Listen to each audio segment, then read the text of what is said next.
Hi, Maddie and William. Here's a Dr. Seuss story, and I like Dr. Seuss because he rhymes. This is about going to school. Marco comes late. Young man, said Miss Black, it's 11 o'clock. The school begins promptly at 8:45. Why, this is a terrible time to arrive. What's wrong with you, boy? Is your head made of wood? Why didn't you come just as fast as you could? What is your excuse? It had better be good. Marco looked at the clock, then he looked at Miss Block. Excuse? Marco stuttered. Well, you see. Well, it's like this. Something happened to me.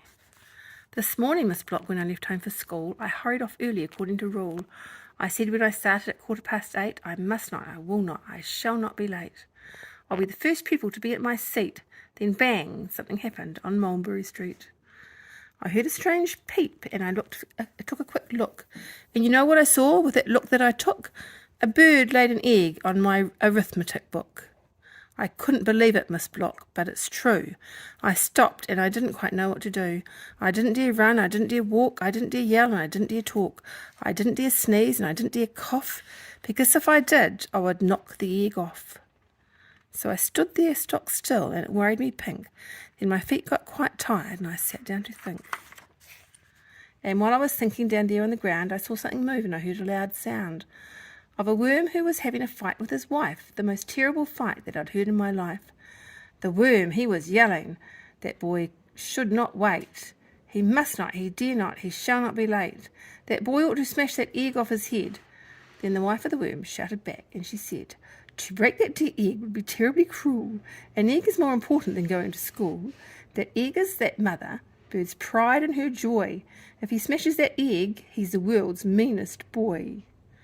And while the worms argued about what I should do, a couple of big cats started arguing too. You listen to me, I heard one of them say.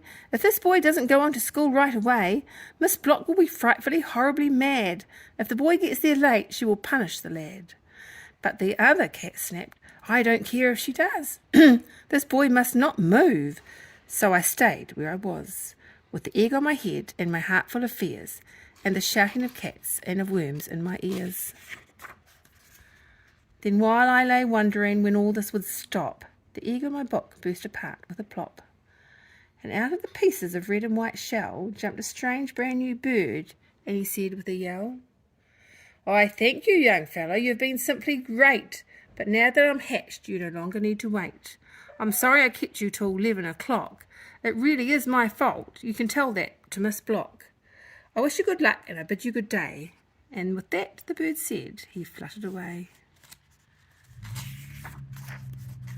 And then I got here just as fast as I could, and that's my excuse, and I think it's quite good. Well, Miss Block didn't speak for a moment or two. Her eyes looked at Marco and looked him clean through. Then she smiled. That's a very good tale if it's true. Did all of those things really happen to you?